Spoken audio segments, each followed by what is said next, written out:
Next, we call upon Dr. Shanmugha.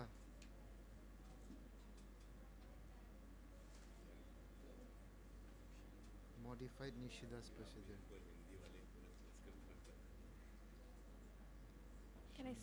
Can I start, ma'am? Yes, yes. Yeah. Good morning to one and all present here.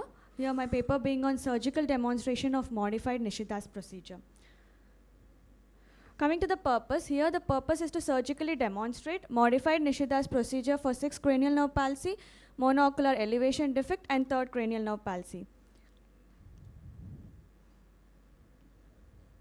It's not moving ahead. Slides, please.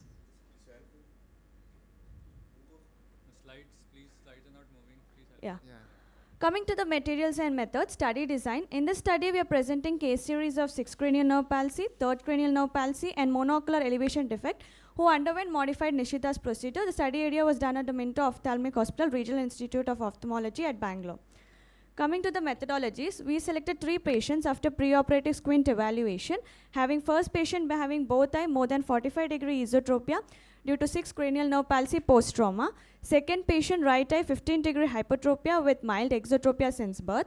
Third patient, left eye 15-degree exotropia due to 3rd cranial nerve palsy since birth were included in the study.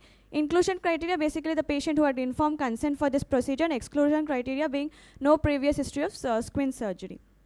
Coming to the preoperative evaluation, the case 1, sensory test, Bagolini's left eye suppression, Rutherford is suggestive of left eye suppression, visual acuity, right eye 612, left eye 624. Motor test, Herzberg's birth eye more than 45-degree esotropia, PBCT for the distance 50 PD for base out in front of both eye, and PBCT near 50 prism diopter base out in front of both eye. Coming to case 2, Bagolini's right eye suppression, Rutherford is right eye suppression, visual acuity was 6.9. Motor test, Herzberg 15-degree hypertropia with mild exotropia, neutralizing with 30 prism diopter in both up and down gaze, and for near 30 prism diopter in both up gaze and down gaze.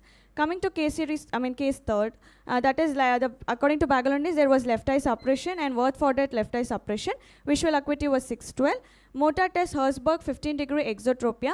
PBCT for distance is 30 prism diopter basin in front of left eye, and PBCT near 30 prism diopters basin in front of left eye.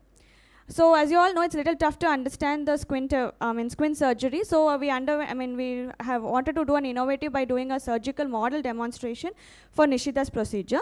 As you can see here, first we take an bite on the muzzle, which is around 8 to 10 mm in order to prevent the breakage of the muzzle during the transposition, and then around 10 to 12 mm measurement is taken from the limbus and the muzzle. In case if there is a requirement for the horizontal muzzle weakness, we take with the vertical transposition, and vertical muzzle we take the horizontal transposition, and we can see that we are anchoring the muzzle to the sclera distance from 10 to 12 mm from the limbus.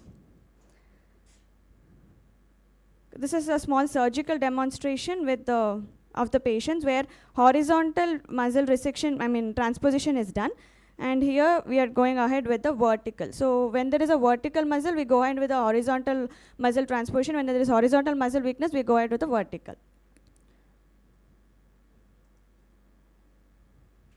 Coming to the post-operative, case 1 where there was bilateral 6th cranial nerve palsy. Post-op right eye was almost orthotropic, and post-op left eye also was almost orthotropic. Case 2, monocular elevation defect. Here also you can see the patients are orthotropic with a slight exotropia, which was not explained. Coming to case 3 with the 3rd cranial nerve palsy, the patient had almost orthotropic. So coming to the discussion of result, case 1 presented with both eye more than 45-degree exotropia. Patient initially underwent medial rectus recession of 10 mm in both eye as initial correction, followed by which patient underwent modified Nishida's procedure for both eye. Preoperative neutralization was with 50 prism diopter for both distance and near. And then case 2 was with patient presented with 15-degree hypertropia. Post-op there was mild exotropia, so patient underwent ptosis correction along with modified Nishida's procedure. Case 3 post-op was orthotropic. Coming to discussion, modified Nishida's procedure involves the suturing of the muzzle to the sclera, and therefore the transposed muzzle can generate required force at the sutured point. In modified Nishida's procedure, the step of muzzle splitting is omitted to prevent damage and to preserve the anatomy of the extraocular muscles during the surgical manipulation. So as you know, this procedure has few scleral passes, reduce muscle damage, thereby preventing anterior segment ischemia and the preservation of the anterior ciliary vessels. Thank you. Depending on the amount of deviation, did you do Actually- the titration? So the actually amount of first one was like more than 45 degree exotropy, as I already mentioned. In modified Nishida's procedure, there were certain articles like where there was only correction with only 30 to 35 prism diopter correction was there. So first case, which was a large angle deviation, we first initially underwent medial rectus resection, followed by which we took up for the modified Nishida's procedure. And other two cases, because the prism deviation was not very large, so we directly we enrolled the patient for the procedure. What was the duration of the deviation? So first one is post-trauma, which is around 6 months.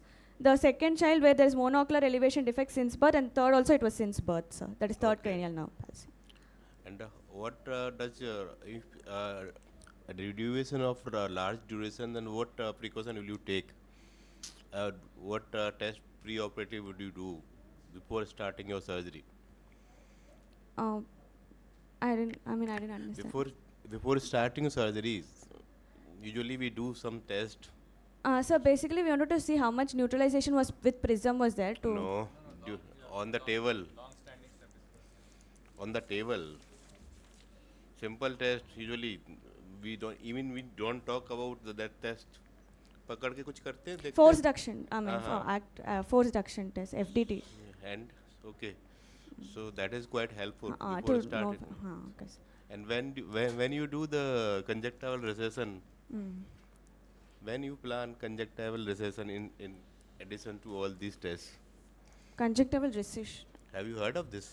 No, I'm not sure of that. Huh? I'm not sure of that. You are doing advanced transplantation and you are not sure about this? Okay, go. Okay. It's very Ah. important. Okay. So actually, what is missing is you should have shown the pre-op photographs in the cardinal position in the diagnostic positions of gaze, Okay, because then sir. we would know what is the ocular motility, what is the limitation, Okay, sir. and what is the important thing you have to see when you're doing a Nishida. That is very important thing. The surgical aspect, like who was the surgeon? Did you ask him, or because you have large angle strabismus here. So what happens? Nishida says maybe 30 to 40 prism 30 to diopters. 35 prism Yeah, diopter correction. so what you have very large angle strabismus here. So would that have corrected it? So yes, sir, that's why that only Medial I told. rectus recession you've done. My first case had very large angle deviation, more than 45 degrees. So the patient posted for medial rectus recession, followed by which he was taken for the modified Nishida's Yeah, but procedure. there is one very important step when you're doing this Nishida procedure. What is that? That's Ah. how you will get your effect. So anchoring to the sclera, distance of anchoring No, to the so basically the intermuscular septum on the opposite side has to be cleared. That is how the pull will come. Okay, sir. Otherwise, it'll keep on. It will be tightened, and maybe you have a recurrence of some degrees later on. Yeah, okay. Your capacity as a presenter, your PG, Third year. procedures were done you. Yeah, no, it was done with my chief author was there and I assisted the cases. Thank you, sir. actually we are Thank you, sir.